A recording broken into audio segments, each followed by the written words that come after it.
new term on TikTok today that made me stop in my tracks. We are living in the silent depression. This guy believes we are not just living in worse than the Great Depression, we're living in the silent depression. The average annual income in 1930 for an American individual was a little over $4,800. Sounds like nothing, but if you adjust that for inflation, a little over $4,800 a year in 1930 is equivalent to almost $85,000 annually for the average salary for one person. Right now, the average annual salary is $56,000 a year. We currently are making less than the height of the Great Depression. In 1930, gas was on average 10 cents a gallon. That would be about $1.73. In case you haven't filled up your car lately, average cost of a gallon of gas is $3.55. To buy a new car in 1930 would have been about $860. It's worth about 15 grand. The average cost of a new car today is $48,000. And of course, the most coveted aspect of the American dream, being able to buy a house in 1930 cost about $3,900, less than $70,000. I spend way too much time on Zillow, so maybe this isn't surprising to me, but the average price of a home in America today is $416,000. How could we be living through worse cost of living and wages than 1930? And no politician, no media outlet, no one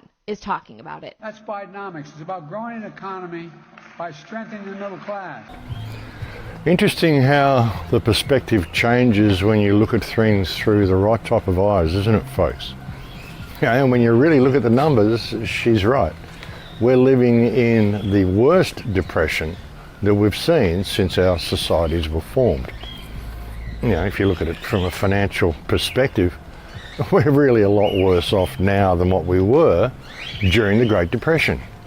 And nobody really notices because nobody talks about it because the media isn't there to inform the people, which was why the media was actually created. The media was created to keep people informed and to serve as a watchdog for government to make sure they didn't get out of line. Well, that was the plan anyway. Well, we're told that was the plan. Things seem to have shifted slightly since those days, folks. Now the media doesn't really tell you anything. In fact, they just seem to function as an unofficial mouthpiece for the parasites we have masquerading as politicians within all of our respective governmental systems, which are in fact the one worldwide governmental system. As I've been saying for people for years now, folks, it's all one system. You've got to stop thinking of the world as different countries competing with each other. I mean, there's a bit of that on the surface because they need that to run the theatrics. But really, it's like one big holding company and it all works as one entity. And you can see that by the last 3 years. I mean, this whole agenda has been moving towards the same place in all countries. None are excluded. Even the countries that are trying not to be involved are kind of slowly getting involved because they're being forced to by the World Economic Market. The way things are changing so rapidly, the way trade is controlled. Most world trade, like the World Trade Organization, like the World Health Organization, it's not there to make sure trade works, it's there to make sure that trade works in the way they want it to work. Most of the international import system that we have of selling our goods all over the place is simply to keep this system going. I mean, there's no reason you would be growing apples in New Zealand and shipping them to the United States and then people in New Zealand would be buying apples from Africa or whatever, I mean, there's no reason to do this. It's just to keep the international trade system running, to keep the economics running so that they can be used to bleed the people dry, which is what it's all about, folks. They're always into bleeding the people dry. But it's all theatre, folks. The whole thing's theatre. And we are in the Depression right now. And like I said, it's happening in every country. Everything that's going on around the world, and they're talking about ramping it back up again. Of course, there's the new COVID variant. Biden has already said he wants to introduce a new vax. Well, whoever it is playing the part of Biden has said he wants to introduce a new vaccine and he wants it to be taken by everybody. And the whole transgenderism thing that they're rolling out right around the world, except in some other countries. I mean, some countries in the Middle East aren't really going along with this, and there's certain people that aren't. They're really pushing back in Mexico. They're trying to ramp this up here in Mexico as well. As I've said, there's governments that aren't really going along with the agenda. The Mexican government's been great through the scamdemic. They didn't impose any vaccine mandates. They didn't impose any mask mandates. They gave the businesses the opportunity. They said, you can do this if you want to. You can impose mandates in your business if you want to, but we're not going to mandate that you do. And it's the same with the jab. You know, we'll get a whole bunch of injections in here for those people who want to have them. Well, here it is. You can have it. You get the choice, but we're not going to mandate that you have to have it. Of course, now they're saying in the West that they never mandated these things at all.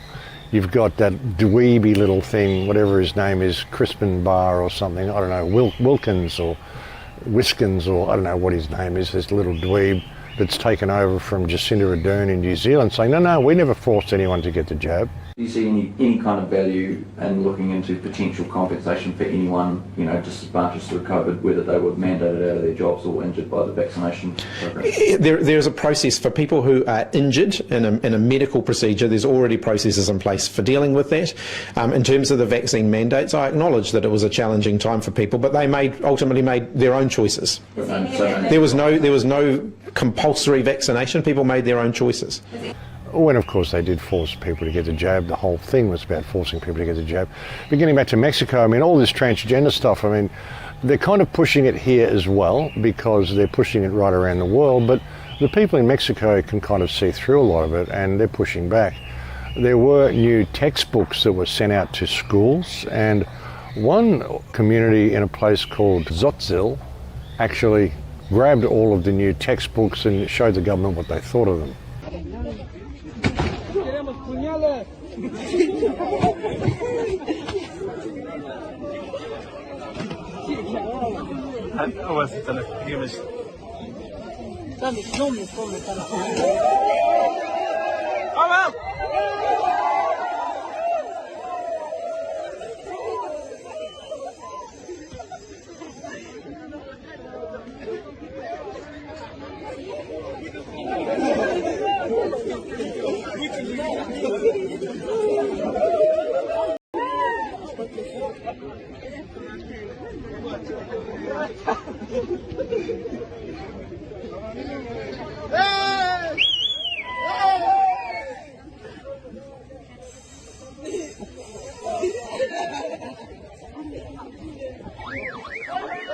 Yeah, so it's good to see, folks. There are many people who can see what the agenda is and can see the damage it's doing.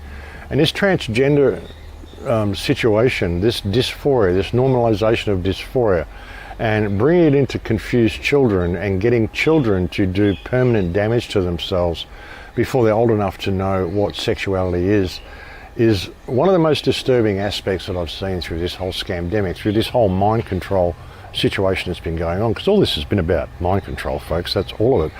I mean, the whole mask wearing, all this stuff, it's behaviour modification is what it is. You know, it convinces people to do things that are terrible and bad for them, but they'll do it anyway, simply because you're telling them to do it. And you put in the notion of virtue signalling in there as well for people. And so people just want to do this because they think it makes them look like a better person for wearing a mask or all of this sort of stuff. And we know the damage that the masks have done, and they are continuing to do. And should they attempt to bring this back, folks, you've got to push back, and we honestly can't be as nice as we were last time. I mean, there's been a huge awakening that's happened over the last few years. You're not seeing it on a lot of levels, but on some levels you are. There are major pushbacks happening. Even the suggestion of bringing back these COVID restrictions has sparked protests from people. This is an emergency broadcast for the people of the United Kingdom. Our nation is under attack. A small select group of globalists at the World Economic Forum, led by Klaus Schwab, has infiltrated our cabinets with the intention of destroying our democracy, removing our human rights, our constitution and our rule of law, and then implementing a tyrannical system of control. Some MPs at the highest levels of our government and police force are now compromised and are wanted of treason, crimes against humanity, genocide and misconduct in public office. Most of our mainstream media are also compromised and complicit in these crimes and are involved in one of the largest cover-ups in history. Please proceed with caution. Do not panic. Do not comply with any rule, act, statute or piece of government legislation that violates any of your basic human rights. These include the right to assembly, the right to practice lawful dissent, the right to protest and hold government to account, the right to free speech, the freedom of thought and expression, the right to move freely. We are now on a war footing. Please remain calm. Since March of 2020, large pockets of resistance have been formed throughout the country, and our numbers are growing. To join us, please scan the QR codes on the leaflets provided. And that sort of stuff's good to see. But like I said, we cannot be as compliant as we were last time. We've got to encourage those enforcing the mask mandates, i.e. those shopkeepers and people who are barring you from their business and checkout operators and things. We've got to start showing these people the same disrespect they're showing us. I mean, you can still be nice about it, but we have to push back and hopefully encourage them to push back in the process. I mean, this guy kind of nails it with what he says. This is a shout out to everybody that works a normal job. You're a cashier, you're a receptionist or whatever. Last time COVID came around, we kind of gave you guys a pass for trying to enforce the mask up because we knew it wasn't really coming from you, so we didn't want to ruin your day. Unfortunately, we can't do that this time because the government's going to push us around through you. So we have to push back through you. Unfortunately, we're not going to allow the need and desire to be cordial and polite to destroy the need for us to do smart things and avoid stupid things like putting something on your face that's not actually effective. So I don't want to do this. No offense at all. But just so you know, we're not going to let it slide this time. Sorry about that. No offense, only love for you, but you're going to catch these ideological hands. And what I mean by that is you're going to learn everything about masks and how stupid what you're asking us to do is. And we're going to demand to talk to your higher ups and they're going to get educated too. That's the way it's going to work this time. It's going to be awkward. It's going to be real awkward. But you know what's more awkward? Doing dumb shit that doesn't work in mass. That's more awkward. So, sorry, not happening.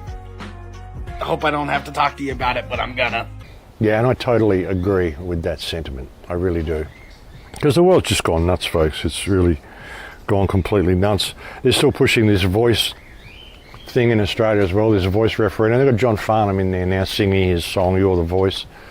The voice referendum, this legislation, if this is passed through, this will be people in Australia saying yes to tyranny, saying yes to a loss of rights for not only themselves, the citizens of the country who perceive themselves to be citizens, but also for the original people. It will remove all sovereignty from the original people because they still hold sovereignty on the country of Australia. On that soil, the Aboriginal people, the original people, still hold sovereignty, even under the law that's in place that the government is using, the government that's pretending to be a government. They're not even a government, folks. The Australian government incorporated in 1973. They've been invalid every day since, and any piece of legislation they've enacted since 1973 has been invalid. The Australian Tax Office wasn't even gazetted in 1973, so the Australian Tax Office doesn't even legally exist. Now, these people are absolute scammers, and what this whole voice referendum is about is destroying the sovereignty of everybody and giving these parasites the possibility to rewrite our constitution. And again, folks, they're not even a legitimate government. This referendum is about legitimising themselves. It's not about bringing the Aboriginal people into anything. It's about these parasites, these corporate parasites masquerading as government, and it's about them legitimising themselves. And it cannot be allowed to pass, folks. I mean, Anthony Albanese should be tried for treason. All of the sitting politicians in Australia should be tried for treason. Anyone who supported this COVID narrative, anyone who's supporting the climate fraud, all these people should be tried for treason. Speaking about the climate fraud, there's been a lot of interesting stuff coming out about the fires in Maui, which has again been an absolutely devastating situation. Hey everyone. I feel compelled to shed light on some important facts about the Maui wildfires. Let's set personal opinions aside and focus on the facts. First off, there were no emergency sirens activated to warn residents, despite the presence of these sirens on the island. It's baffling, isn't it? Another thing to note is that school was canceled on that day, meaning that all the kids were at home. Imagine the panic and confusion that must have ensued. But here's where it gets even more alarming. When residents tried to fight the flames approaching their homes using hoses, they were greeted with a shocking revelation. The water had been shut off. Can you imagine the desperation and frustration they must have felt? Both residents and firefighters were left without this crucial resource. And as if that wasn't enough, the situation at Front Street in Lahaina added an extra layer of disbelief. Residents attempting to evacuate were met with a police barricade, preventing them from moving even as the flames closed in. It's mind-boggling to think that orders were given to keep those cars stationary despite the imminent danger. Now, brace yourselves for some strange anomalies. The temperature of the flames was intense enough to burn tires and aluminum on vehicles. Weirder still, some blue umbrellas were left unscathed, while trees stood strong amidst the devastation. But perhaps the most puzzling aspect is the selective preservation of blue-colored objects near destroyed areas. It defies logic and raises even more questions about what actually happened. And the question of the missing children. I mean, we're hearing reports 2025 or 2027 children are still not registered in the scholastic system. This is where it's coming from. Like, when the fires happened and schools burned down and everything sort of changed, all the kids were sent home that day, and the circumstances are just ridiculous. Like, all the kids were sent home, the water was turned off, the alarms didn't sound. There's so many things to show that this was contrived, folks. The police blocking people in and not letting them leave the fire zone. The way the fires targeted certain buildings and not other buildings. I mean, how is this sort of stuff possible? Okay, so I'm going to show you some damage here inside the burn zone, the disaster area of the Lahaina fire. This is a community called Kahoma Village. It's where I live. And I guess what I want to show here is, obviously you see the house right in front of me burned completely to the ground, completely to ashes. But then as I swing around the camera here, you're going to see that pretty much all the homes around it look basically untouched. Now off in the distance that way, you're going to see some more destruction, a few townhome buildings that were completely burnt to the ground, but all the way around it, again, a lot of townhome buildings and houses that look like they're untouched. Actually just the fence and the garbage can that burnt. Also hit the air conditioning unit there, but the house itself did not start on fire. So this is our neighbor's house. This is my house right here. The other neighbors are just fine as well. Our garage door keypad, this has a cover on it, and that's what the cover looks like right now. So completely charred. Looks like it was burning pretty heavily. The entire building around it looks like it's untouched. Yeah, with fires raging so close. And there was a good report that I posted the other day of an arborist who's saying, look, there's every evidence that this is directed energy weapons because fires simply don't burn this way. And notably, a lot of the trees in Maui were imported from Australia. They're eucalyptus trees, some of the most flammable trees in the world. Yeah, they didn't catch fire. I mean, you can pull a leaf off a eucalyptus gum in Australia and just put a match to it straight away and it'll just burst into flames. The sap of the tree is highly flammable. I mean, there's trees in Australia. I mean, you've got to understand how Australian bush works, folks. You'd think, why would they have such flammable trees? Why would they grow? Why would trees even be flammable this much?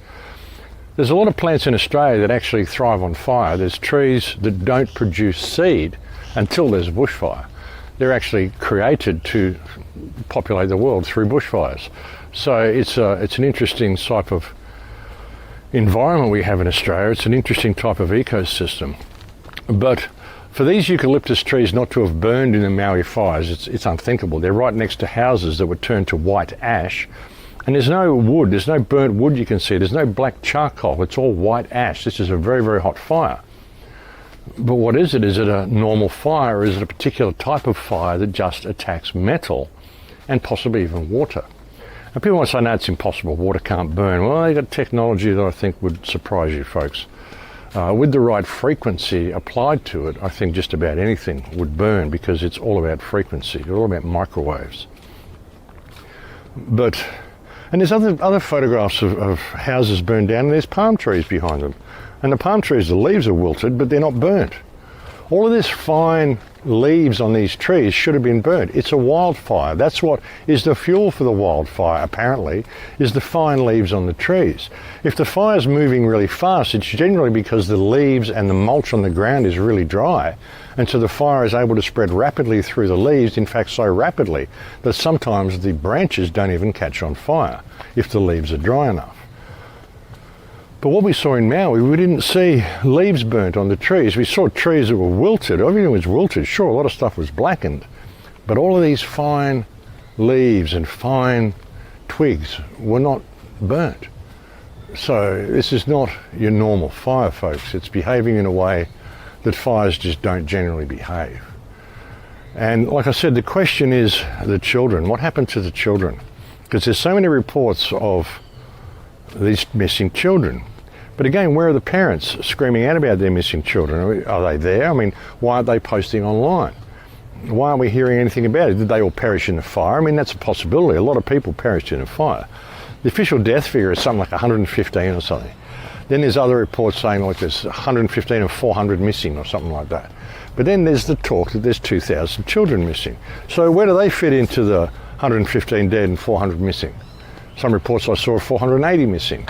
Some report I saw 480 dead. It's all so confused. The people on the ground, the locals, are saying there's at least 1,000 to 1,500 people dead and many more missing. The reports on the ground are horrendous, and I would tend to believe them more than the reports I'm hearing from the mainstream media. There was something I reported on in the last video, I think, where I mentioned 183 bodies washed up on the island of Lanai. Apparently that was false information, and this was put out by a priest or a pastor. I saw the video of him saying this, and he was a pastor on Lanai, and now people are saying that's false information. It's strange that a pastor would be giving out false information like that, but who knows, folks? Everything is so confused, everything's so disorganised, and nobody really knows what's going on. And I'd like to know what's going on with the children and what's going on with the parents of the children. And there's been a lot of stuff come out about trafficking, human trafficking, sex trafficking on the islands of Hawaii, and the Hawaiian Islands, like in Maui and mainly on an island called Kauai.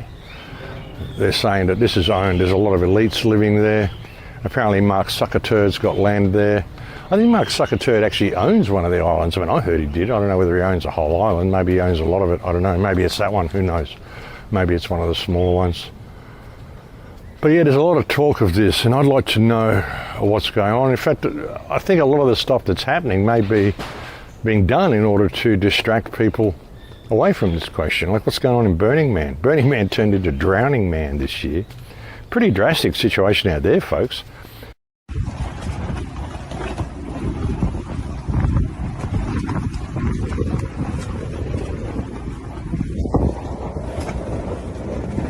Burning Man is in chaos. 70,000 people are stranded because of severe wet weather. The roads are closed, campgrounds are flooded, and there's been a reported death. The mud at Black Rock City is so sticky and thick that only four-wheel drives with off-road tyres have been able to leave. Cars with normal wheels have made getting out even worse because they've got stuck and blocked other people from leaving. And organisers have now told people not to drive. Because it's so hard to get in or out, people have been told to conserve food, water, and fuel. And officials have closed the entrance and airport without saying when it's going to reopen. 73,000 people trapped in mud in a flooded desert. Like this is crazy, and they've closed off all the exits. People can't leave, blah, blah, blah.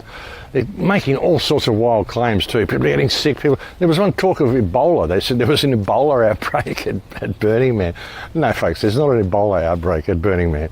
A lot of mud. There's apparently some it's pretty toxic sort of mud because it's an old salt flat.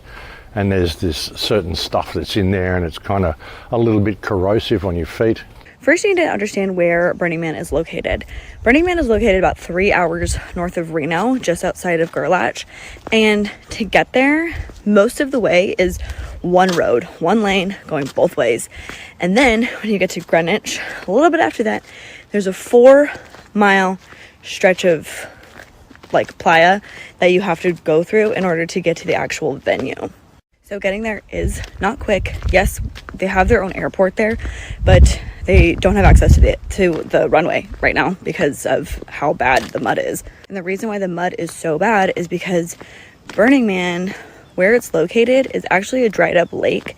So the dirt is extremely alkaline. You cannot walk around barefoot. Otherwise, you get something called playa foot. It literally sucks out all of the moisture from your skin, and you can end up with these like really deep cracks that are almost impossible to get rid of. You can get rid of it, but like after like months. The only way to get the playa dust like off of you or off of anything is with vinegar. Otherwise, it can even like rust metal. So when water interacts with the playa dust, it doesn't just like become sloshy. It gets like sticky and it builds up and it cakes and it just like gets into everything, and the only way to get rid of it is for it to completely dry out. So that mud just cakes and cakes and cakes on itself, and it becomes very heavy. So it's impossible to actually like get moving with also not getting stuck in the mud. Yeah, so there's stuff like that, you know, which is to be expected. I mean, this is an old test site in the Nevada desert. They used to do all the testing there, weapons testing and shit, so God knows what toxins are there. Did they get these people to go and revel around in? But of course, all the rich people have left, you know, all the Elon Musk types, whether Elon Musk would have even been there, but you know, I'm sure there would have been a lot of rich, yuppie Silicon Valley people there, and like it actually could turn into something really nasty if they keep the weather going. And it's just ridiculous for this weather to be happening here, but you know, of course, we know they control the weather, folks. And I'll blame climate change, of course, and you know, try to shut Burning Man down. But it's an opportunity for them to actually get rid of a lot of people. And it'll be interesting. You've got a lot of people who are right into self-sustainability. They've probably got plenty of food with them. You know, if they come together as a community, which is what Burning Man is all about, then there's a potential for this to be a great demonstration of what community can actually do. But it could go really bad as well if they keep harrying them with weather and they keep them locked in there, and it gets to a point where, you know, it's just untenable. I mean, there's situations there that are not good. Like, for example, the toilets can't be cleaned, and they're usually cleaned all the time. You know, there's a lot of stuff that's sort of, you know, people could run out of water, they could run out of food. It depends on how long they choose to keep them flooded in. And yeah, I think it's contrived, folks. I think the whole thing's contrived. But it's a great distraction from what's going on in Maui. It's a great distraction from bricks coming online. It's a great distraction from all sorts of things they're doing, folks. Rolling out the new COVID, rolling out the new jab, putting in the surveillance system that they're putting in around the world. And they're putting in all of these surveillance towers and things to measure what you're doing in the UK as well. There's new laws that have come in. They don't want people driving into London. They have to pay like a £12.50 fee per day if they've got a car that is manufactured after, I don't know, 2005 or something like that. Like, it's all about, you know, emissions and stuff. So you've got to pay an emission tax if you drive your car into London, and people are actually cutting the poles down with the cameras on them.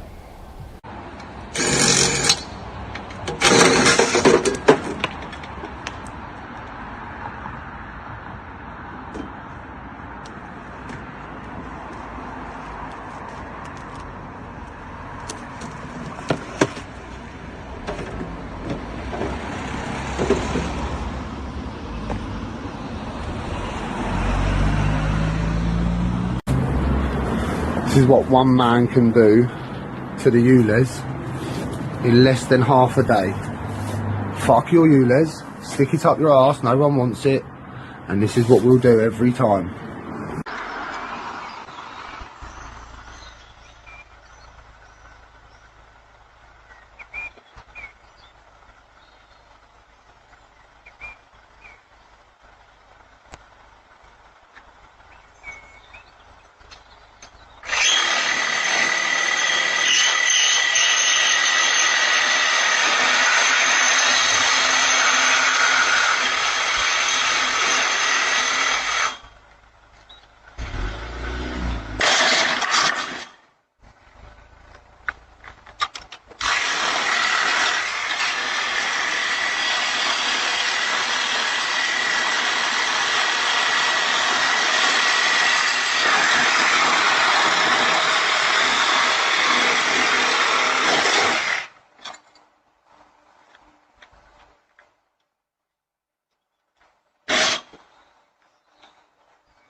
it's good to see that sort of stuff happening.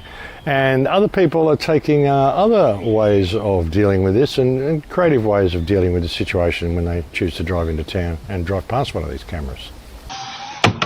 Now that's why Emma was a bit annoyed. Let's try the rear. Should be exactly the same thing, but just on the rear.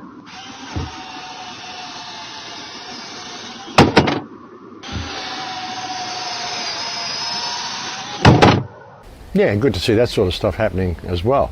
And this is, of course, what they want to do in Maui, folks. This is why they burnt down Lahaina, because they want to bring in this smart city and this smart grid.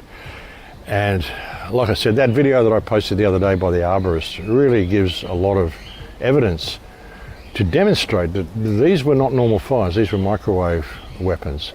One particular thing, like I said a few weeks ago, these seem to be, or not a few weeks ago, maybe a week or two ago, when I did my first video when I came back from the break, I said that these appear to be the type of fires, or you're using some sort of weapon, some sort of microwave, which is attacking metal. Metal seems to be the fuel. You see the way the cars are melting, the way the houses are all burnt to white ash. I mean, houses that aren't even that flammable are being turned to white ash. Houses that are mainly terracotta and tile and brick, these are all being reduced to white ash. And there was one very, very telling piece of photography. I don't know where it came from. I don't know whether it came from Maui or whether it came from Paradise, but there was one particular photograph where he showed a fence and the cross railings had fallen down from the post, and the fence wasn't burnt anywhere else except where the nails were. Here's my picture from Redding, California. A whole fence line looked like this, and this was the worst picture, or best. Only the nails are on fire. Then the fire goes out between the cross members, and the wood drops on the ground, and it didn't burn out in the open between the nails. Well, fire doesn't do that. It burns the post and drops the nails on the ground. That's true. I've also made the comment, the ground itself is on fire. Every post I see is burned at the ground. Sometimes these are in gravel or cement or in a field where there's just dirt, and you're not going to get that kind of burn pattern on the ground. The trees are burned from the inside out, and always at the ground level there'll be a hole, sometimes 3-4 feet deep, down into the ground where the trunk came out. And this is an extreme water lever. A creek's running right past it like a willow, and it's burned straight down with, and oxygen is not, and there's not a lot of oxygen that deep. It's true. But this is common. I'm finding it all the time. It's not just one anomaly. The whole fence line looks like this. And they never saw this. It's on a back road out of Redding, California. And they grab a lady, a backpacker, and they stuck her in jail. She's been in jail for 2 years. Oh my gosh. Like, I want the CAL FIRE investigators, tell me what's going on with this picture. They can't. Yeah, interesting stuff, folks. And I think that's a very, very telling piece of evidence that this is a microwave weapon. It's not attacking wood. And there was another fireman who came out as well, and he said these are not normal fires. One of the things I bring to the podcasters is just an affirmation from a retired firefighter, from a public insurance adjuster specializing in fires. There are many other things in my background that don't apply to this subject.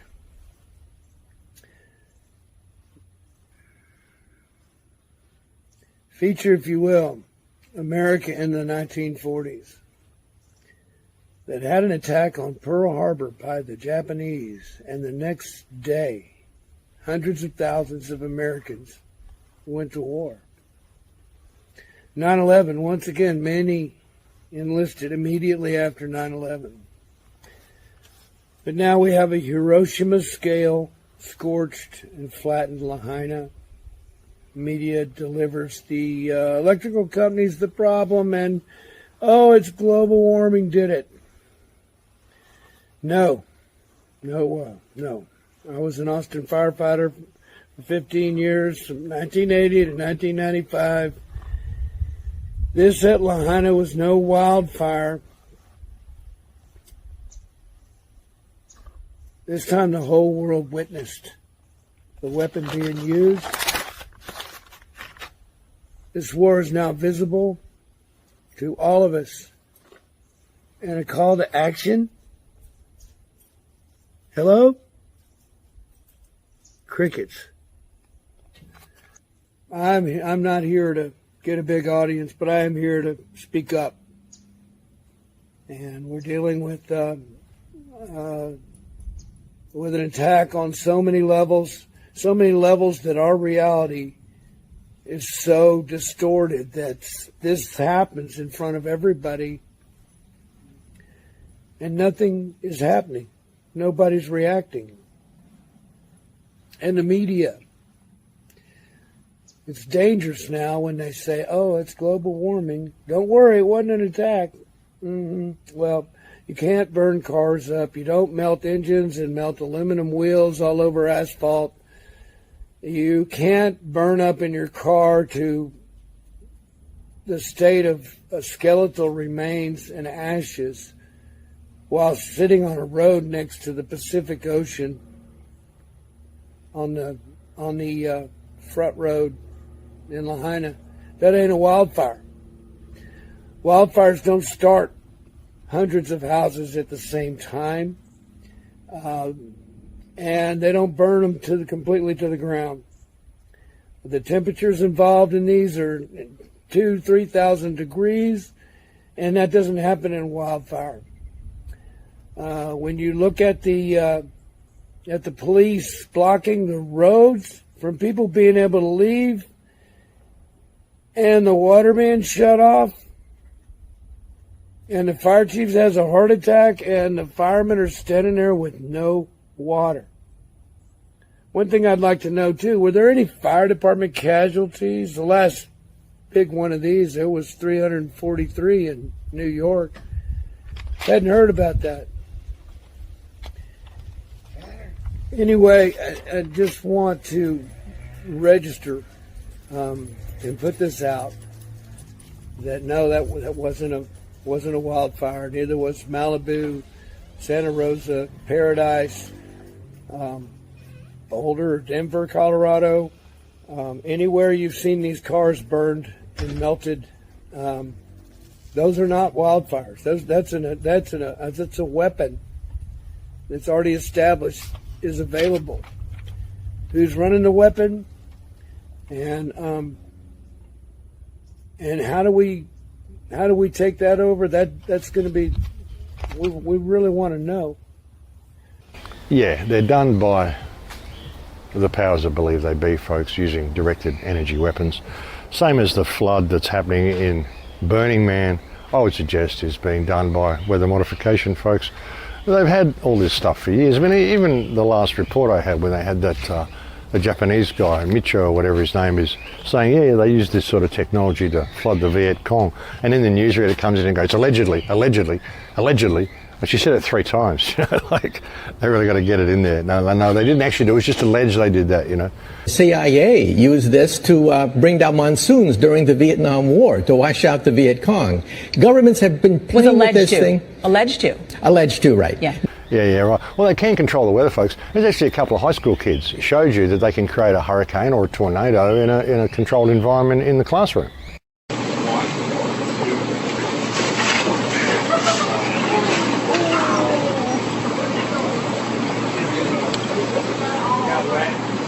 All over the floor.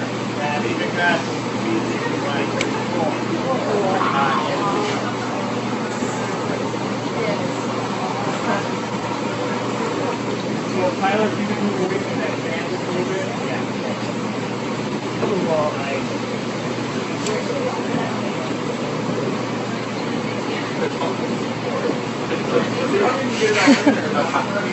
Yeah, if you want to put some more in there, you can.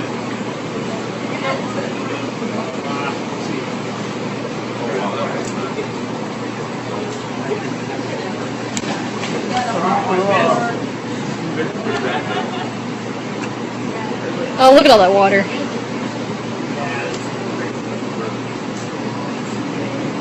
Yeah, so if you think they can't do it, folks, well, there's a couple of kids just doing that in the classroom, And like I said, it's all one system, it's all one thing. The whole holding company is all working together. There are no good guys in this.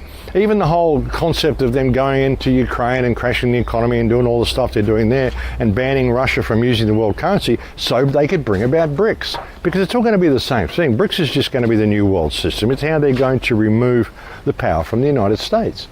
I predicted this back in 2008, and I said the only way to bring down the United States is for the United States to lose its place as the world reserve currency. So watch for a series of events which lead to this happening. Of course, it'll all look perfectly natural, like it was simply a political response, you know, of competing nations and stuff. But it's all bullshit, folks. It's all theatre. You know, people still think Putin's the good guy, is going in, taking down the deep state. But what are they doing in Russia? They're bringing in a cashless society in Russia.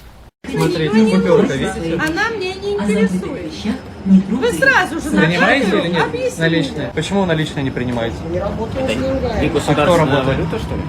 Почему аппарат не принимает наличные? А если у человека наличные, у него нет карты, что ему делать в таком Молодой случае? человек, я бы вам посоветовала другими делами заниматься, добрые дела делать. Например? А вы знаете, какие бывают добрые дела? Я ж к вам подошел, а вы ко мне подошли, правильно? Я оплатил проезд. Если вы едете в транспорт, Какой номер закона, который нарушил? несите ответственность. Постановление правительства Москвы. Постановление это не приказ. И уважайте Это не закон, в первую это очередь постановление. и Я нарушил остальных постановление. пассажиров. По новостям показывать. А что если... Yeah, so it's happening everywhere, folks. Russia is not safe. Russia is not the friend. I mean, meanwhile, we're just seeing it more in the West. I mean, meanwhile, the West has just been completely destroyed in every way possible. You know, the fentanyl trank, the stuff that's all over the streets in Philadelphia and San Francisco is absolutely shocking. Just the whole, it's like a zombie drug as well. Like, it, not only does it get people addicted and put them into this trance state or whatever it is they're in, I don't know, but it seems to be rotting their flesh as well. They're all going to look like zombies whether they are or not, and I'd suggest the trank is kind of making them into zombies anyway. I don't want to hear any more of these lies about reckless spending. We're changing people's lives.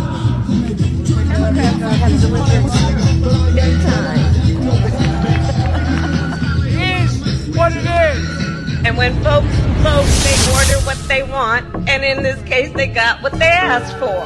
That's why it is what it is. I think culture it is a reflection of our moment in our time, right? And present culture is the way we express how we're feeling about the moment. I don't want to hear any more of these lies about reckless spending. We're changing people's lives. And we should always find times to express how we feel about the moment that is a reflection of joy, because you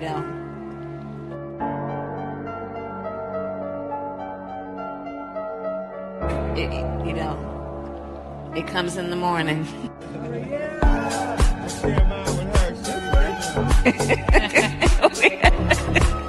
I went off script a little bit. But horrendous stuff that's going on, folks. And the concerts, I mean, stuff that we're seeing at the concerts. The whole transhumanist thing and the, you know, and they all, of course they want to push it as being the devil. As I've said before, I would suggest that the real Lucifer system is the internet. It's what's being used to suck people into the mainframe. Now, you'll get people into a state where they're just completely zombified. You get people where they're so compliant, like behaviour modification through the masks and stuff. People are just complying, they're walking between the lines, a head down coward, doing everything they're told. They give away more of their soul all the time, and eventually there's no point even being alive. You know, and then the only life they have is in this virtual world, and how easy is it to snap them into that virtual world? And if your soul is attached to your awareness, you know, the I am, you know, I am Max, I am alive. I am here experiencing reality, that knowledge. Your soul is, of course, attached to that. But if that's moved into the mainframe and you're in a virtual world, but you're still in the I am conscious, I am me, I am what I believe myself to be, if you're still in that state and your soul is still attached, sort of hanging above the mainframe in limbo, this is how they trap your soul, folks. I started talking about the fact that this whole world, this whole game that we're forced to play is like a soul trap years ago, but it's also a way for us to get out. It's a way for us to escape the system. Every time this happens, every time one of these resets happens, it's a way for us to escape. It's a way for us to purify our consciousness. the reason we don't generally is because we're so scared of death. Now, we will do everything we can to avoid death. They'll just sit there and, like I said, make people walk between the lines, hobbled, cowed, doing what they're told. They're not live, they're not living. And yet they will continue to do that because they're scared of taking the next step. They're scared of what comes after this rite. They're scared of death when they're really living in a state of death already, because they're not living their lives. They're not experiencing themselves to the fullest of their potential. They're not experiencing what it means to be you. That's what this whole system is about, folks. And that's what I think this whole reset is all about as well. I think they do these all the time. They've done it before, but they reduce us more and more. More and more. Each cycle, they reduce us in intellect, in capability, in spirituality, in size even. So I think all these legends and evidences we find of giants and things, you know, they do all this. They reduce us, whoever they are, they reduce us down to the point that we are now. And I think after this reset, it's going to be even worse, which is why it's so important for the knowledge that we've got to be carried through. This is one of the reasons I think that they get the whole world speaking English, because English is a really complex language. I mean, even writing it and trying to understand English is very, very complex. And there's so many different ambiguous meanings for words. People coming after this research, trying to figure out what's written down in history books, aren't really going to have much hope of understanding what we're saying. You know, that's why it's probably good to, as I've said before, create time capsules of videos and memory sticks. And I mean, whether this technology will even exist again is another thing. But even reel-to-reels and, you know, old video stuff. If you get an old video recorder, like an old reel-to-reel video recorder, and start video recording a lot of the documentaries and things that have come out, and somehow find a way of documenting this time in order to get the information through to the other side of the reset, I think it's going to be very beneficial. I mean, I think they did that last time. We've found a lot of it. There's a lot of stuff that's come to light in the last few years. But, you know, we need to be really focused on this, I think, folks. You know, unless people are going to push back, you know, and a lot of people are asking the questions now that need to be asked. It's like that girl asking the questions at the start of the show about why is no one talking about the fact that we're living in the worst recession in history, and no one's actually talking about it. And there's other questions that people are asking, which really are questions that need to be asked. At this point, we're living under corporate and medical fascism. This is tyranny. When do we get to use the guns? No, and I'm not, that's not a joke. I'm not saying it like that. I mean, literally, where's the line? How many elections are they going to steal before we kill these people? Yeah, what can I say, folks? What can I say? Because we're really moving into this whole ridiculous transhumanist nightmare. And as I said, it's been totally promoted in the West. I got a bit sidetracked before. But look at the sort of stuff you're seeing at concerts these days.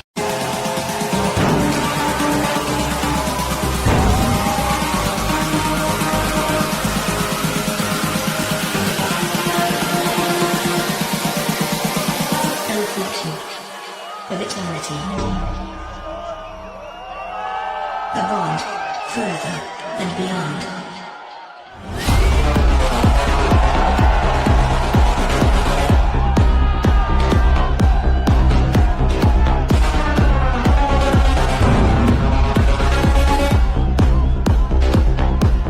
Now, is there any type of need for this type of imagery at a concert? I mean, what's that all about? Why would people be showing that sort of stuff? You could show something a bit inspiring. Even if you want to use metallic monsters or whatever, you could use something a little bit inspiring. You could use something that promotes some sort of beauty in transhumanism or something. But no, they want you to look at it as what it really is. And as I said, I would suggest this is what the Lucifer system is, folks. This is the devil that everybody is scared of. It's what lies behind the scrying mirrors in their hand that they're using every day. And people who say they're not going to ever sign themselves over to the darkness or sign themselves over to that dark system, well, if you're using a cell phone and you're carrying it around with you everywhere, this is the scrying mirrors. These are the tools that they use for summoning that entity, that force, into this reality. And it's through the attention that people give to these things all the time. There's so many better ways of doing things, folks, and so many better things that people, and especially children, could be focused on than scrying mirrors and the internet. Yeah, but unfortunately, like I said, people don't get this information because the media doesn't tell them. I keep wanting to flip the camera around and show you stuff, but I can't, so yeah. I've got to get the new selfie stick, folks. Once it arrives, I'll be able to be back to normal, but for the moment you're kind of stuck looking at my head for the whole video. I don't get to really show you the garden, which is a bit of a shame because it's such a beautiful place. And yeah, like I said, most people get their information from the media, and here's the problem, folks. The media, I cannot stress enough how bad the media are, how much they are responsible for this whole situation the world is in, simply by failing at their task, their basic task. I mean, you had one job, to keep us informed. Well, two jobs, to be a watchdog of the politicians as well, but that is really part of keeping us informed. One job that you had. And all you've done is lie to the people and become the unofficial spokesperson for the government. And of course, it's because... Fortunately, some members of the media use their platforms to push their own personal bias. To push their own personal bias and agenda to control exactly what people think. This is extremely dangerous to our democracy. Yeah, you can't really say it better than they say it themselves, folks. That's what's going on. Yes, they are supporting their own agenda. But look, I think that's about all I've got to say, folks. Oh yeah, food. We've been warning you about what they're doing to the food. All the food's just so bad for you. Anything you buy in a supermarket is so bad for you. Someone was in one of the supermarkets here in Mexico the other day, and they noticed a new type of mince on the shelf. Ground beef for people living in the United States. New type of ground beef on the shelf. And it looked really good, like it was really nice and red, and it looked like the nicest ground beef that there was. And it was just there with the other ones, but you could see it was noticeably different. And they got a little bit out of the packet and they rubbed it on their hand, and it basically disappeared into their hand. And I would suggest that they're putting 3D printed meat on the shelves, folks, and they're not labeling it and not telling you what it is. And you might want to just look out for this sort of stuff if you're out shopping.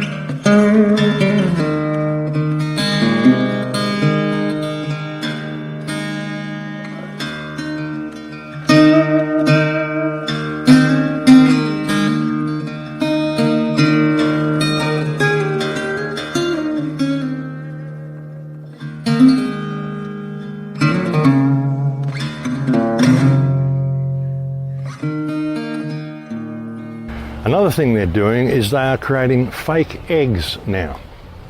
Eggs are easily accessible and inexpensive, with egg prices in the United States at their lowest in a decade. However, according to reports from India, the country has recently experienced an inflow of fake eggs, most likely from China. And the less tasty and potentially unhealthy fakes seem so real that some people have given up eggs totally. Even the separate fake whites and yolks can be convincing once cracked because the colors and forms are similar with just minor changes. Eggs have apparently been appearing in stores and supermarkets, with some customers purchasing the fakes by mistake and then complaining about the slight changes, such as hard-to-crack shells and rubbery contents when cooked. Fake eggs have been created in China since the mid-1990s, and they could be produced at half the cost of real eggs. Well, that's handy, isn't it? After the government told us, yeah, the eggs are no good, you've got to watch out for eggs, we need to destroy all your chickens, and you shouldn't be going and getting eggs that are free-range eggs because they could contain contaminants. Now we know why, folks. They're probably putting graphene and tracking devices and what sort of shit they're putting in the eggs. God knows what is in these things, folks. Oh, my Lord. Fake eggs. I mean, how ridiculous can things be? Imagine making the shells and making the little membrane inside the shell. It'd be a tricky sort of a job to be a fake egg manufacturer. And there's also people on the positive side that are starting their own education systems within their own communities, folks.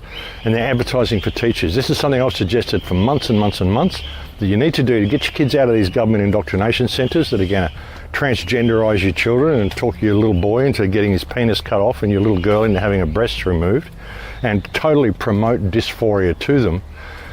And if you question this, then you're the bad guy. In simple terms, why were you stood down from your clinical duties at the hospital? The hospital took the opportunity to remove me from clinical duties on the grounds of being a danger to trans and gender diverse children. Because I've got a history of expressing concerns about the gender clinic in the hospital and the model they're using called the affirmation model. This affirmation model, can I paraphrase that?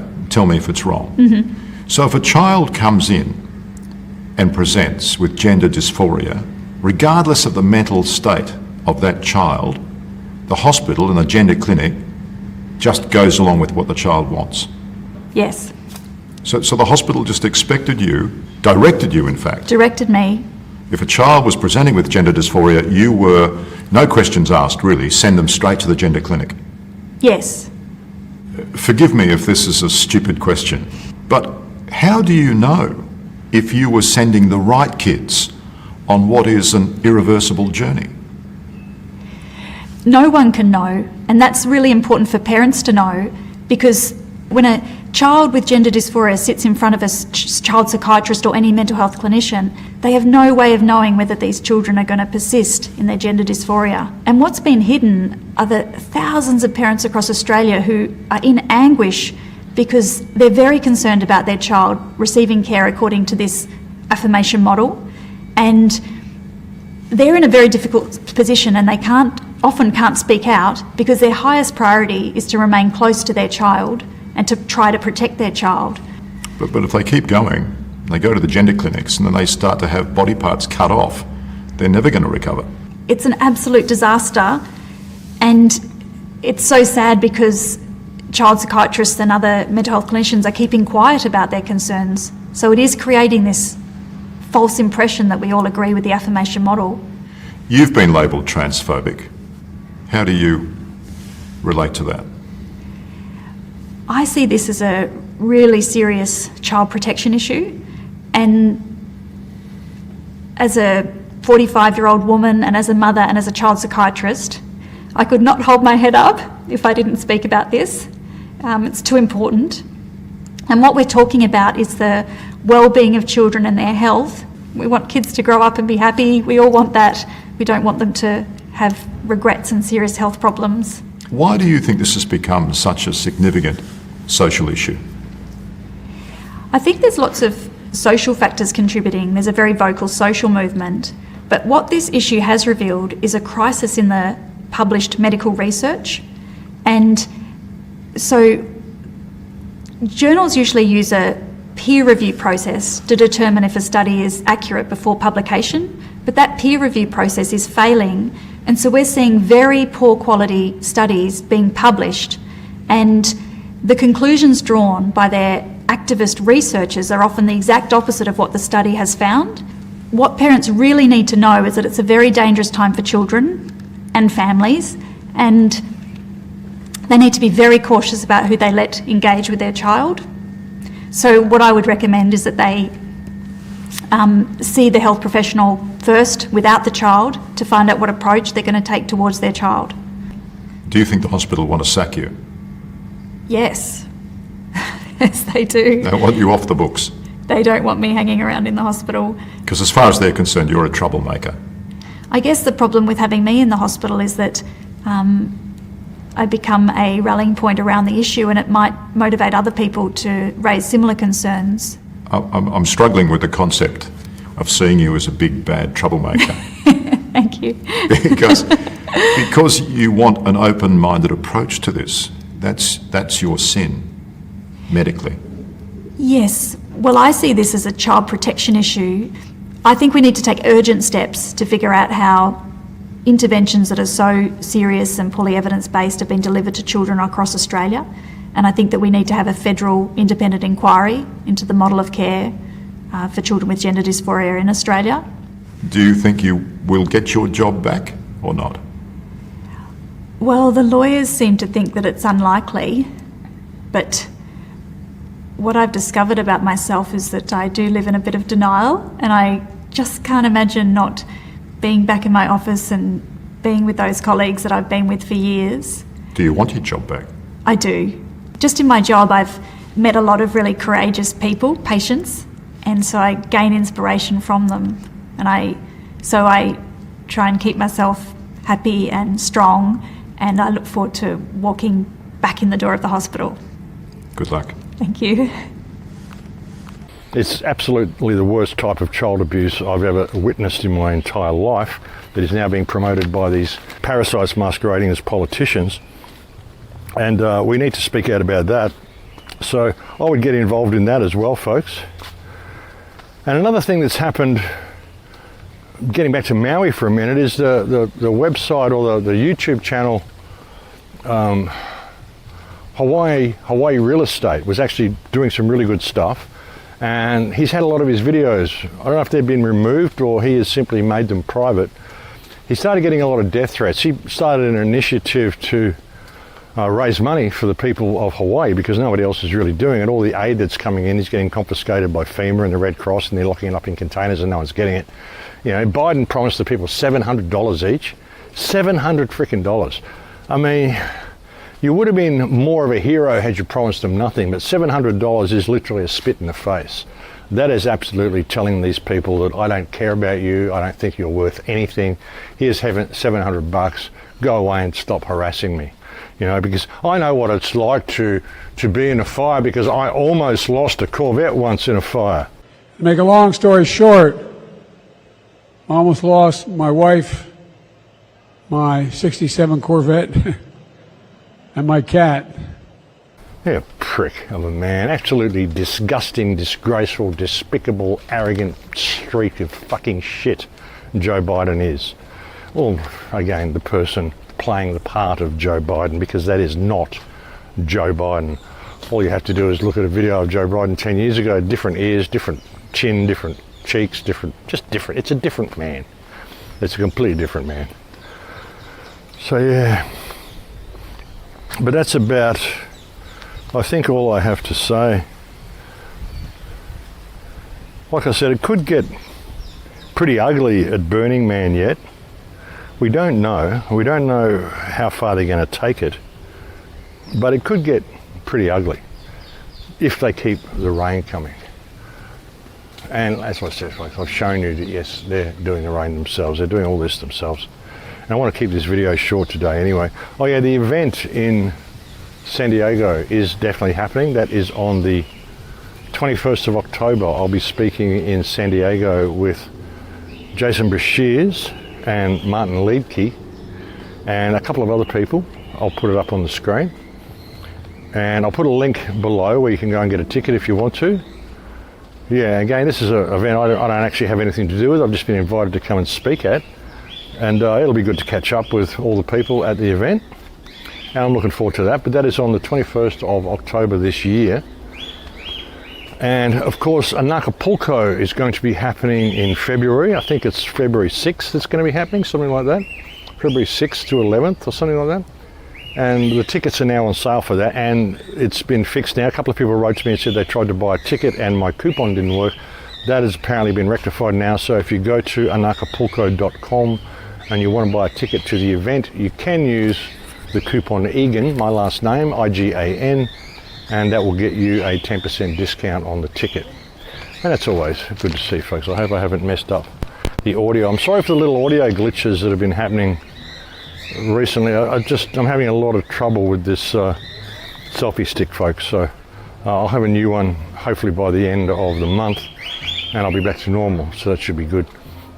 But yeah, you can go and use the coupon EGAN if you'd like to get a ticket for Acapulco, and there will be the event which is called Errant Fest. Errant Fest 4, Errant Fest 3 or something. I'll put it up on the screen, and like I said, that is in San Diego. And it is at the Adams Theatre, I believe, the Adams Theatre in San Diego, and I look forward to seeing you there. There'll probably be another event as well. I've been asked to speak in Croatia in, I think, quite possibly March. So there is a possibility, folks, that if you're in Europe and you'd like to come and say hi, you may be able to come and see me at an event in Croatia. I have no idea where it will be. It may be, I don't know, maybe Rijeka or Opatija, or maybe even down at Split. Or so. I really don't know what area they're in. Maybe it'll even be in Zagreb. I don't know. But I will keep you posted on that. That's, of course, if they don't go too crazy with their next lockdown and stop flights to Europe and blah, blah, blah. But it will be great if I can do it, because that way I'd get to go to Europe at least once more. And I'd be able to, I mean, if I'm in Europe, then there's no way I'm just going to go to Croatia. I'm also, if I go to Europe, I'll definitely go and catch up with my friends in the Netherlands. I've got a dear friend in a place called Haarlem in the Netherlands, and anybody who would ever like some rapé or any of that type of plant medicine, I use rapé quite regularly, folks. Anybody who would like some, you can go to my friend's website who lives in Holland. His website is called katukina.com, and he really does have the best rapé. And I would highly recommend that if you like that type of medicine. So yeah, if I go to Europe, I'll definitely go to the Netherlands and I'll catch up with my friends in Haarlem.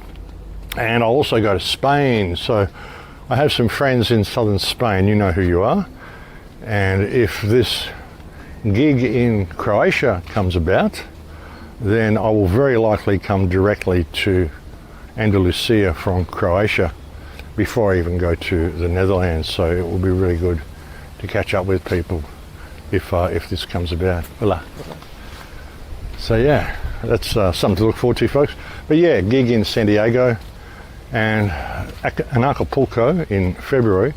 It's going to be the 10th anniversary too, folks. They've got a big workshop they're doing at the moment as well. It's like a self-empowerment thing. I'm pretty sure it's free, so I'd go and check that out as well. Just go to anacapulco.com and check out what's on the front page there. You can sign up for this, like it's like an empowerment workshop. It's like health and all sorts of stuff. So go and check it out. Yeah, that's about all in that department, I think. And I'm pretty sure that's all that's on my list. But yeah, people have got to understand that, you know, ultimately this is about you. All of this is about you. It's an individual thing. Even waking people up. I mean, like I want to wake people up because, like I said, I feel there's a real importance. There's a need to make sure the information that we're sharing gets to the other side of this reset. And I think it's going to take a lot of awake people to do that. And of course, the more awake people there are in the world, then the more chance we have of this information making it through. And again, people creating time capsules and just burying information, even stashing it in the walls of your houses, although maybe that's not such a good idea when you look at what just happened with Maui. But I'm sure there's places you can do this. I mean, they're not going to burn everything to the ground, surely. They'll probably just flood it all though, like, you know, another reset, and we'll lose that whole layer of society. And they've done this so many times, folks. And as I've pointed out to you as well, when you think of things being petrified, we believe petrification takes millions of years. You know, a tree falls down and it's buried by earth and it gets pressed into coal and blah, blah, blah. Well, it gets pressed into coal by all this weight, but sometimes they're saying it turns into stone. Where does this happen if it gets pressed into coal from the weight, and where does this happen? And where's the stone part come into it? There has been evidence revealed. I mean, there's a great website, a great YouTube channel, and it might be really, really esoteric for a lot of people, but I love the guy, and it's called Mud Fossil University. And he shows you, like clearly shows you, that so much of the stone that we see around the place is actually petrified bones and petrified flesh. It just is. A lot of the things we think are rocks are not. These are body parts. You know, a lot of these stones are really not what we think they are, folks. And he shows you, and he demonstrates very clearly, that it doesn't take millions of years to create a fossil. You can fossilize something in 30 or 40 years. If you get a piece of flesh, like a foot or a hand or anything, and you bury it in salty mud, like silt, then it will petrify in 20 to 30 years. The salt gets into the flesh and it basically marinates it. It turns it to stone. some of the stuff that we see around the world, and when I've said before, I mean, like, we think we're big, we think that we're the pinnacle of civilization. Personally, I would suggest that we're the little people. We're like the fairies, but we've lost our wings. And what we're walking around in here, these aren't trees, this is long grass. The trees were the giant trees, the silicon trees. And people are going to say, oh, Max has gone off on a weird tangent again, now I'm not going to be able to share the video. But I think this stuff is important, and it's important to look at all sorts of perspectives and to consider all options. But a lot of these big trees that we see, big tabletop mountains, these are tree stumps, folks. I mean, it's so obvious that they're tree stumps. If you think this is anything other than a giant tree that's been cut down, I can't help you. It's even got the rotted out center. I mean, look at it. Come on, people. Yeah, they're tree stumps. It's just that we have this perspective of reality where we only believe what we were taught in the schools, and we're not prepared to think outside the box because we think it'll make us look stupid. I'm prepared to think completely outside the box, folks. I'm prepared to look at all possibilities.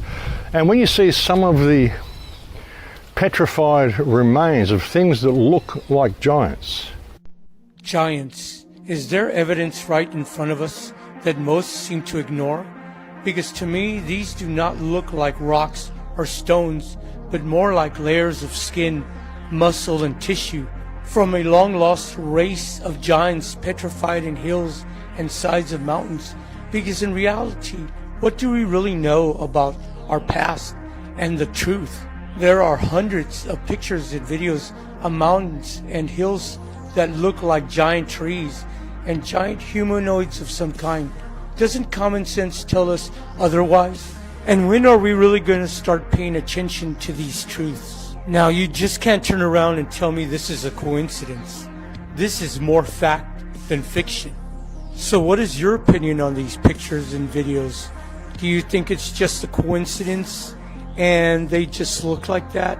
Like if it's some type of flesh, skin, or muscle? Or could it be just the natural formation of these stones and rocks?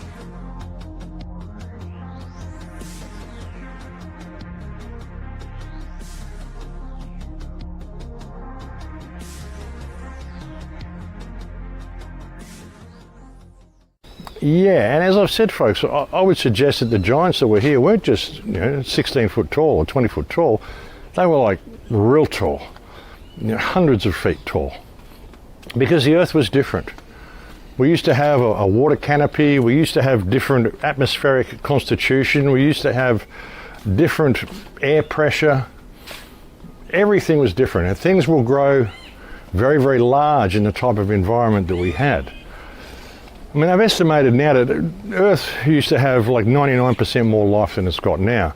And given that the size of the Earth, or what we know the size of the Earth, or believe the size of the Earth to be, if there was that much life on Earth, it would have had to have gone up. It couldn't have gone here on the ground. There just isn't enough ground to support 99% more life than what we've got.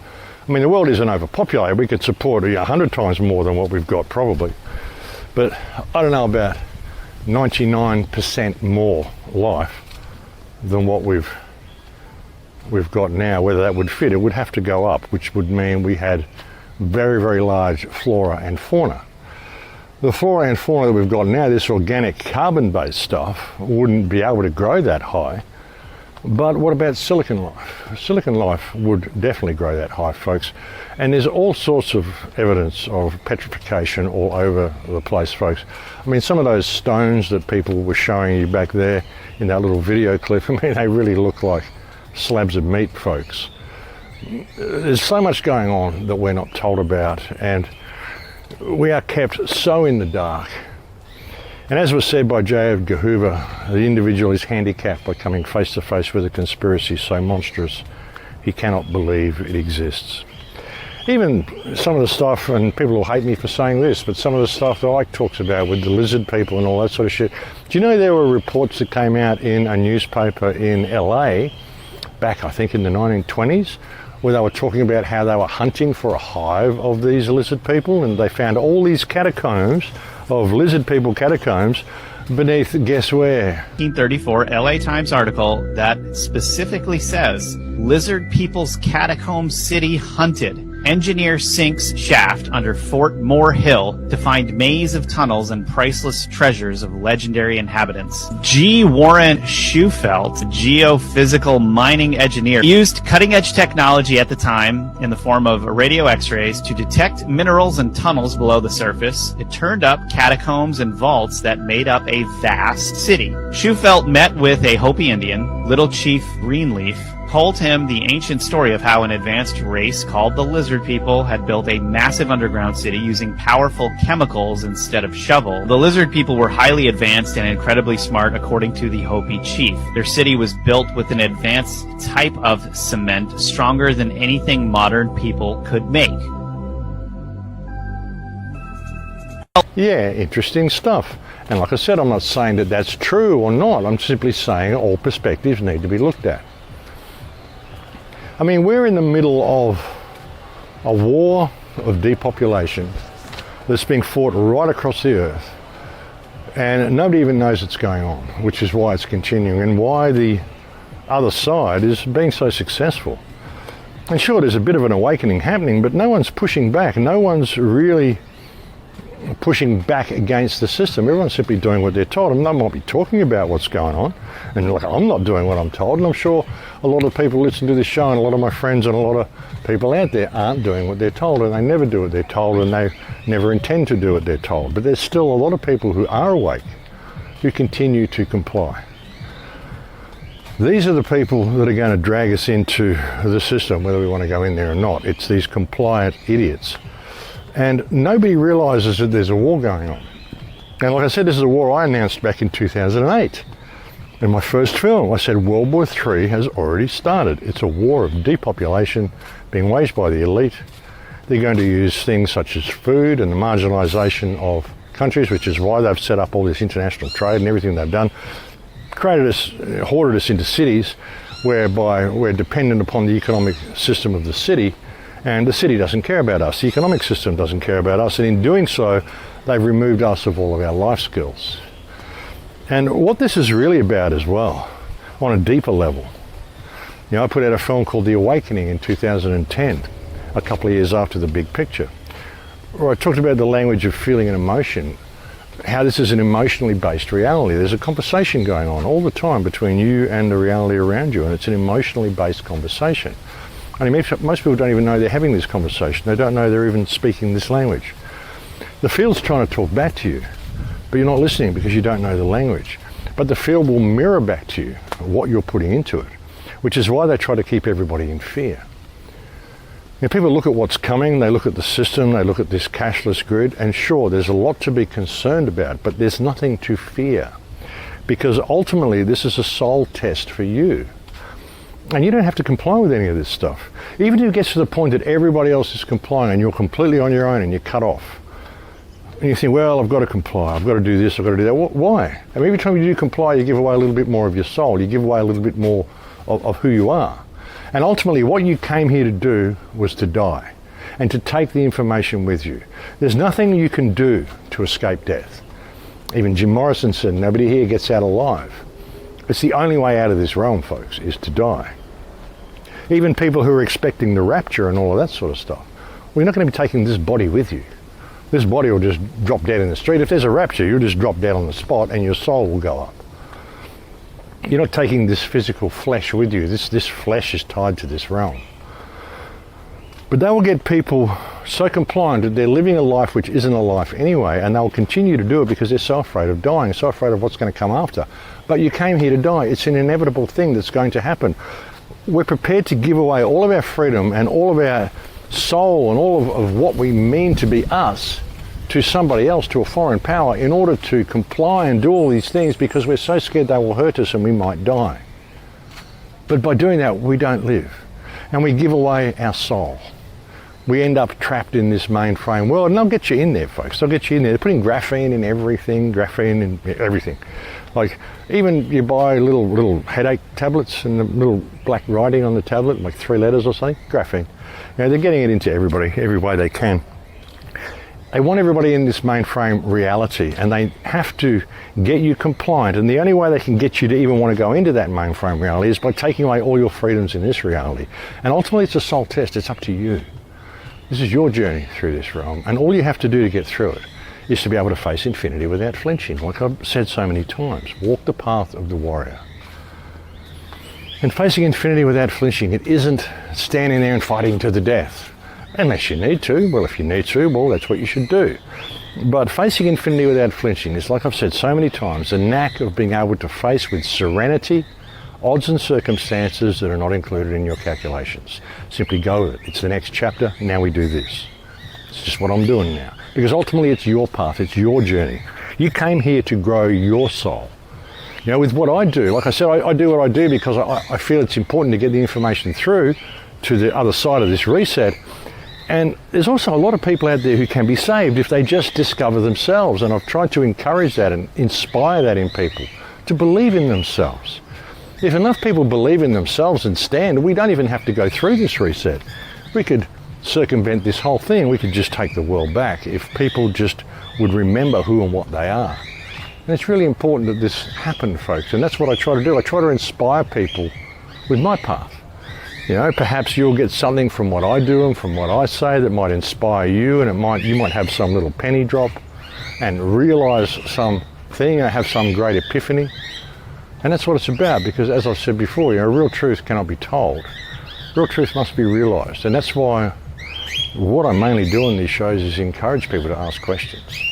Because I believe when people ask the right questions, the right answers will present themselves to them, and then they'll be back on the right path and things will go where they're supposed to go. But I try to inspire that in people. And I think this is a really important time. And I think all the people who are awake to what's going on, you came here to do this. You came here for this test. I think many of us came here to try to inspire others, but also it's for our own spiritual growth, our own soul growth. I mean, how do you grow your soul? How do you grow that spiritual and soul strength if you're never faced with adversity? You've got to be given the opportunity to go wrong. You've got to be threatened into compliance and still stand steadfast because you believe in the Great Spirit. You believe in God, whatever you want to call it, folks. Whatever your path is, it has created whatever connection you have to that divine source that we all come from. Whatever you want to call that and whatever you perceive it to be, it's okay because it's your relationship with this realm and it's your soul path through this realm that is important. If you can help others, if you can experience others and help others and make the world a little bit better because you existed in it, well, that's always a good thing to do. But ultimately it's about your soul path, folks. And as I said before, what if there's only really one of us here? Everybody is simply an aspect of the great consciousness of the Creator, simply a thought in the mind of God. Each is an individual frequency of the mind of God. The mind of God's got a little bit of baggage that it needs to get rid of. So what do? Well, you give these certain frequencies the opportunity to go. Butt out, take the jab, go away. Give your soul away because you're not worthy, and it's your choice. It's your choice. You're waiting for someone to come and save you, or waiting for Jesus to come and save you, or waiting for whatever. If you're still complying with all this stuff, well, it's your soul choice. You can wait and believe that you're holy and you're worthy of redemption and all this sort of stuff. But what sort of a person are you really? As I've said before, are you the type of friend that you would want to have as a friend? I think that's an important question for people to ask. The birds seem to have liked that topic. But yeah, I think that's an important question for people to ask. Are you the type of friend that you would want to have as a friend? Are you having the type of relationship with reality that is beneficial both for you and for reality? You know, what is really your purpose here? And what did you do with the time that was allotted to you and the time that was given to you here? What did you do for yourself? Was it really all about physical improvement and obtaining physical wealth and being successful in the eyes of the system? What did you do for your own soul growth? How many lives did you make easier because you existed? How was the world improved by you being here? Was it in any way? Did you just take? Did you just... I mean, there's certain things that sure you want to make money, and I'm not saying everyone should be pious and go and live like a hermit and just talk to the birds. enjoy yourself while you're here. There's a lot here that you should enjoy. I mean, enjoy life, absolutely enjoy life. And even when you're going down these rabbit holes and looking at all this stuff, don't ever stop enjoying life and enjoying what it means to be alive and enjoying the company of others and seeing beauty in the world. Even with all the stuff that I look at and all the negative information that I bring you this because I can see the joy and the beauty in the world. And I'd like us to be manifesting that rather than manifesting this crap that we're manifesting. You know, I think it's important. You've got to have that focus, but you've got to sort of be in both worlds. You know, I bring you the information that I bring you because I think it's inspiring and empowering to know how the world works, and you've got to be careful to not get blinded by the system. You've got to be able to look through the system and see through the haze and see what's going on and see where they're leading us and see what the ultimate agenda is. Because if you can't see that, you're never going to stand up against it. You're never going to prevent it from happening. And really the only thing you need to do to prevent it from happening is non-compliance. And the best form of non-compliance is by you being you. You believing in yourself and knowing who and what you are.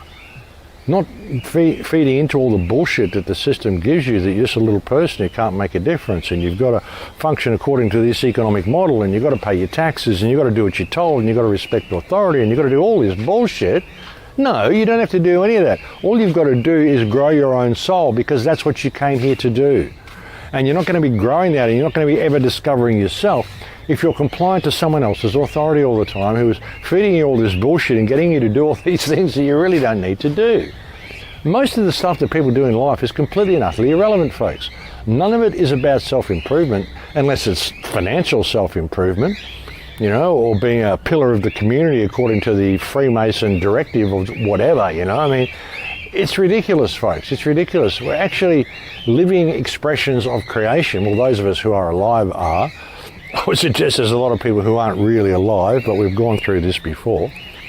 And, you know, half of these politicians, I don't even think they're alive. You see Mitch McConnell froze again the other day. What are my thoughts about what? Running for re-election in 2026. That's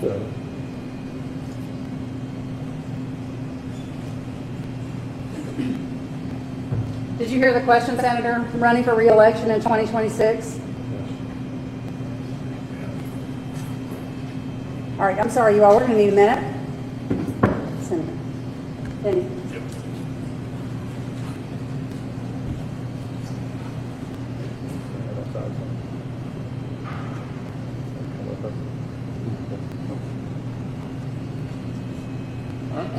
Okay. Somebody else have a question? Please speak up. Yeah, I mean, you might say it's just because he's 81, but maybe it's just because he's a robotic idiot. I wouldn't be so surprised if half these people are robots, folks. I really wouldn't. And I know that sounds esoteric and, oh no, he's just stuck another turd in the punch bowl to a lot of people. But hey, I don't trust any of this shit, folks. I don't trust anything we're seeing on TV. I just don't trust any of it. All the crap that's coming out about Burning Man, Ebola and rampant diseases and FEMA's there building a fence around the place. None of this is happening, folks. The people that are on the ground at Burning Man are saying, no, there's no FEMA here. There's no fences being put up. Nobody's got Ebola. There was some flight that apparently flew into LAX. A private plane from Burning Man flew into LAX and they quarantined the airport and threw everybody out because of an Ebola scare.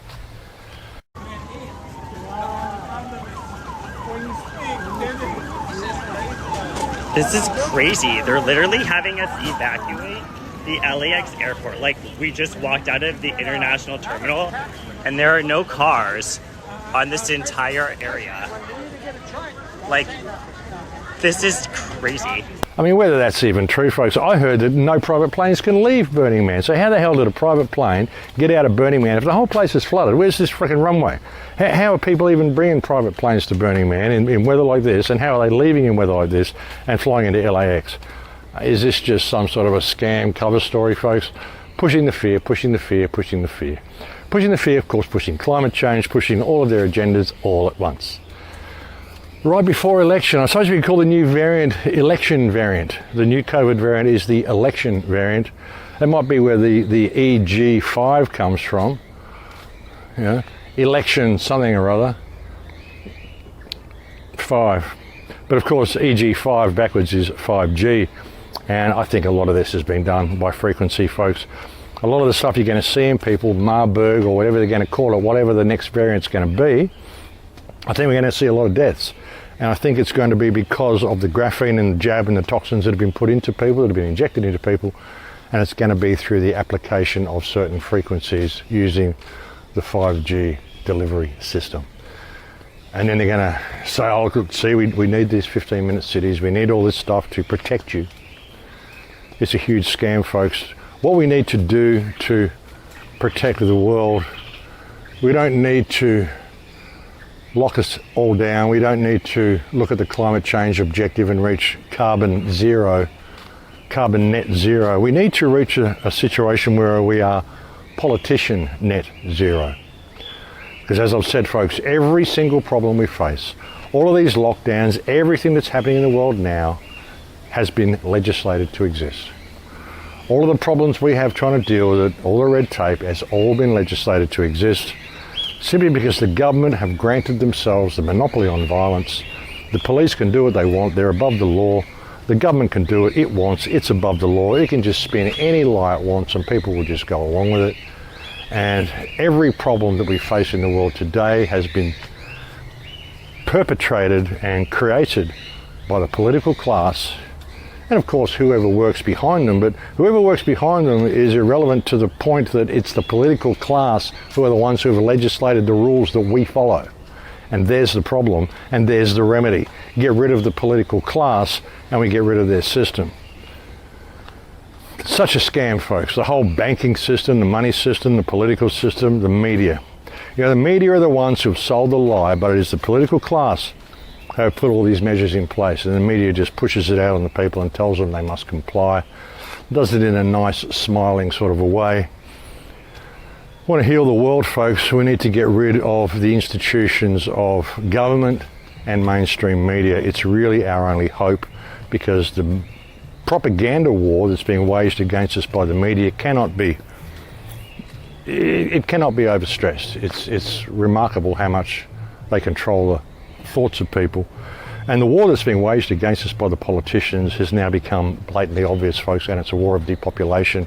So the question is, how much are people going to take? It's like the guy asked before when he was asking that question about the Second Amendment. At this point, we're living under a corporate and medical fascism.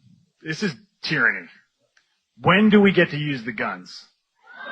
No, and I'm not, that's not a joke. I'm not saying it like that. I mean, literally, where's the line? How many elections are they going to steal before we kill these people?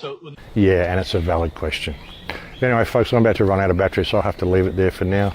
Thank you for joining me on this report. It's always a pleasure to have your company. I will look forward to speaking to you again soon. Please take very good care. Until then, do go and see if you can get yourself a ticket for an Acapulco, and do come to the Errant Fest event in San Diego on the 21st of October if you are anywhere in the area, or even if you're just in the United States and you want to come and say hi. And again, for those people in Europe, it's a good chance I'll be coming to see you guys around about March in Croatia. I look forward to seeing everybody then, and thank you to all the people that I always give thanks to, folks. Thank you to anybody who's ever sent me a kind email. Thank you to all those people who donate to the Crowhouse website through Stripe, folks.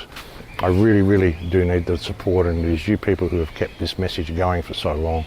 I cannot thank you enough. And most importantly, thank you to all the people who share the information and share the message and stand strong in their own community and push back on the ground where they live, because you are the ones who will get us through this whole thing. Like I said, it's the sleeping masses that are going to drag us through, but it's people like you acting on the ground where you live and putting all this information into positive effect where you live and into practical use where you live that are going to drag us out the other side. And we're all looking forward to that. And everybody who's involved in doing that, folks, thank you for just choosing to get involved. But anyway, folks, I'll leave it there for now. Thank you for joining me on this report. I'll look forward to speaking to you again soon. Please take very good care. Until then, in Lakesh.